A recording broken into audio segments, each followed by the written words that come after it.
All right. I hope you don't have any food or liquids in your mouth because it's about to be spit out or shot out your nose. You're going to laugh so hard.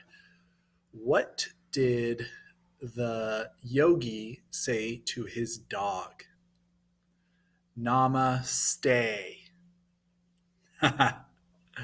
Why was the apple so good at yoga? Because he had a great core. Oh my goodness. Isn't this great? Make videos, I tell jokes. I love this. All right, good morning, seventh grade. I am making a video today on First Peter chapter 2. So I know you've been doing questions on First Peter chapter 1, chapter 2, chapter 3, and then today I had you do one on chapter 4. Now we're going to take an in-depth look at First Peter chapter 2. And you'll see at the beginning of 1 Peter chapter 2, he makes use of a metaphor that's also used in the Gospels, the metaphor of a cornerstone, right? So um, there's a lot of uh, use of the cornerstone to symbolize Jesus in the different Gospels, and Peter does the same thing, right? So he talks about how the church is like a building and it's made up of a bunch of stones, which are its individual members, right? And Christ is the cornerstone of that church. So, what is a cornerstone? Well, a cornerstone is the foundation, the foundational stone um, on which the entire structure kind of relies. So, in ancient Judea, a lot of buildings were constructed out of stones that would be piled on top of each other. And you'd have to be very careful to pick the correct stone to be your cornerstone. So, your cornerstone is the first stone you set down in your foundation. It makes up a corner of the building. And then you would stack up other stones on top of and around that cornerstone, and that cornerstone would bear like a lot of the pressure, a lot of the weight of the entire building that you're constructing, right? So the strength of the building would depend on how close uh, the individual stones are to that cornerstone and how strong that cornerstone is, right? Just like the church depends on our closeness to Christ. All right. And then he says, "But you are a chosen race, a royal priesthood, a holy nation, God's own people, that you may declare the wonderful deeds of him who called you out of darkness into his marvelous light." So, what does he mean by chosen race and royal priesthood? So, a chosen race refers to a concept called the elect. Now, a lot of times when you hear the elect today, it means something that's not consistent with Catholic teaching, right? But there's nothing wrong with the original meaning of the word elect. So I'm going to teach you the original meaning of the word elect, and then I'll talk a little bit about how it's been changed to something that violates Catholic teaching. So originally, elect meant people who were chosen by God for eternal life in heaven, right? So essentially, God desires that all people be saved. He makes it possible for all people to be saved. But the elect are those on earth who God knows are going to be saved, right? Because God already knows who among us is going to go to heaven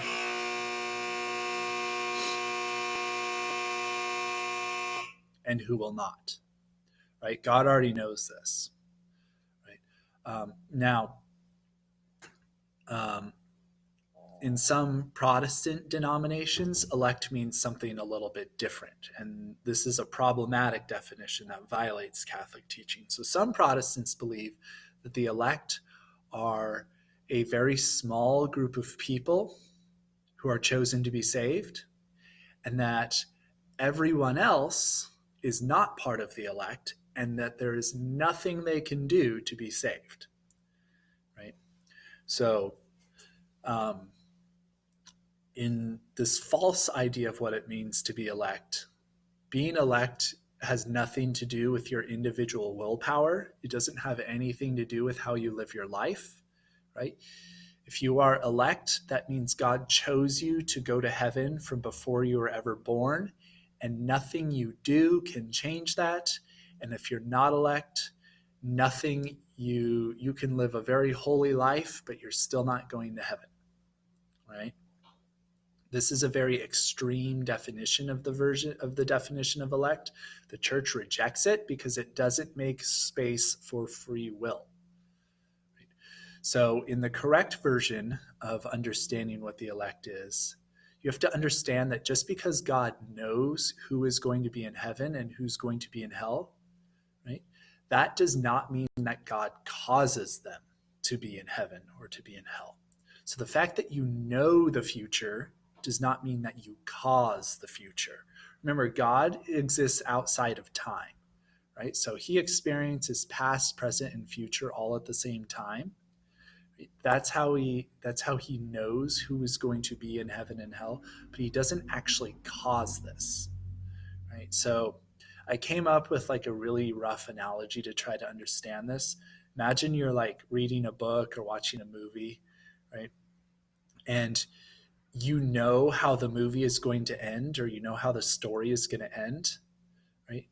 Um, the fact that you know it's going to end that way does not mean that you are causing it to end that way, right? You know who the good guys are, you know who the bad guys are, the heroes and the villains. But the fact that you know this and you know how the story is going to end does not cause the story to end that way.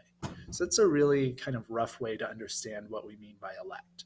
So in the correct version, the Catholic way of understanding elect, God knows who's going to be saved and who's not, but he's not causing them to be saved or to not be saved, right? It's our own free will, our cooperation with God's grace that makes it possible for us to be saved. And in this kind of extreme, false idea of elect, free will has nothing to do with it. God just kind of handpicks a few people and is like, you're saved, you're saved, you're saved, you're saved. Everyone else, sorry, you're going to hell, right? The Catholic Church rejects that. Okay, a royal priesthood. When we receive baptism and confirmation, we become part of the priesthood of Christ. Right? That's what he means by a royal priesthood. Now, that doesn't mean that we can go celebrate Mass and perform sacraments, right? Although it does mean that we can perform some sacraments. If you watched my video on baptism, right?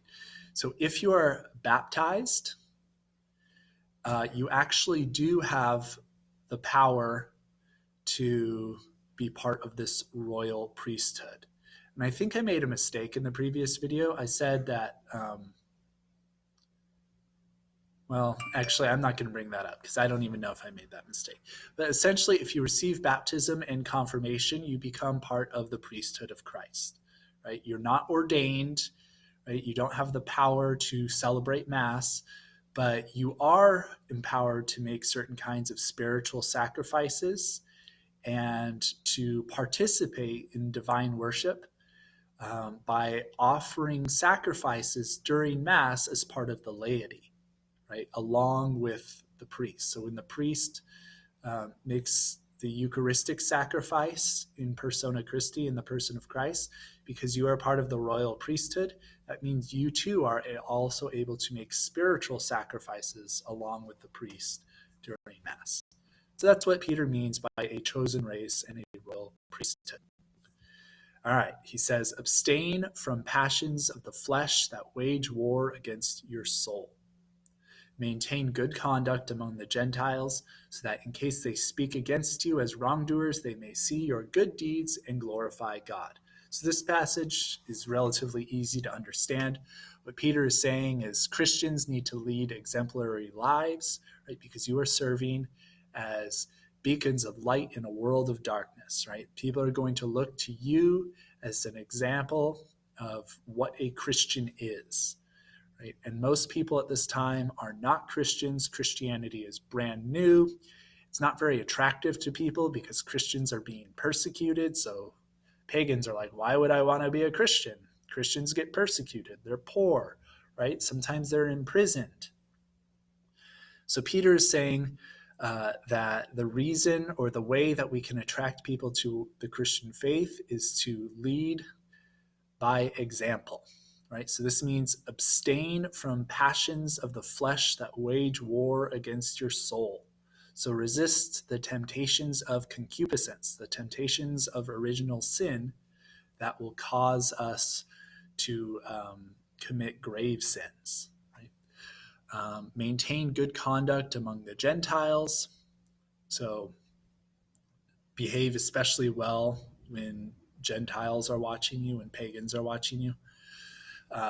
If they bring false witness against you, if they criticize you, if they lie against you, these are the small sufferings that Peter is referring to.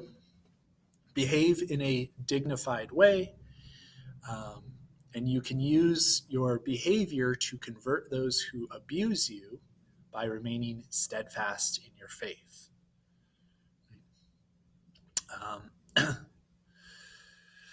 So, all right, I think I'll do one more. All right. Be subject for the Lord's sake to every human institution. Live as free men, yet without using your freedom as a pretext for evil, but as servants of God. Honor all men. Love the brotherhood. Fear God. Honor the emperor. So this is kind of a complicated idea. He is saying that Christians are supposed to obey political institutions for the Lord's sake. Right? So Peter here is talking about a Christian's relationship to government, to those who have civil authority over you. Right? So he is saying in general, we are supposed to obey our governments, those who have civil authority over us. You live in a civilized society in order to benefit the welfare of the people within that society, in order to protect the common good. You need to obey what the government says most of the time. There's some exceptions to this, right? So why do we need to obey government? Well, because of the example of Christ, according to Peter. So Peter points out that Christ obeyed government authority. Christ taught that a Christian has to render unto Caesar what is Caesar's, but give to God what is God's. Right? So if you look back at some of the Gospels, like in Mark's Gospel, for example, the Pharisees, or maybe it's the Sadducees, are trying to trick Jesus into saying that it's okay to not pay taxes. And Jesus says, essentially, that it is okay to pay taxes. That's kind of what render unto Caesar what is Caesar's means. Right? Christ obeys civil authorities in other ways, right? He's subject to Pilate, although, as Christ points out to Pilate during his trial, Pilate's authority comes from God. Right? So this is a reason why we should obey political institutions in most circumstances, because all authority comes from God. Even government authority comes from God. Right? God pre-exists the government. Right? Government gets its authority from divine law and from natural law. Right? Government is not the be-all and end-all. Right? So even government authority comes from God. What does the church teach about how a Christian has a Christian's relationship to the government? It's basically broken down into two steps. Number one, government authority has to be moral. It has to be ordered to the common good, and it has to operate within legal limits, right? So government can't do things that are immoral. It can't do things that are bad for its people, and it has to obey the laws that it sets for itself. Secondly, citizens should defend their rights. So if government tries to violate your rights, you should defend your rights. But even if the government is being unjust, right, you still have to obey the government when it comes to doing your civic duty, right? So you still have to pay taxes, even if those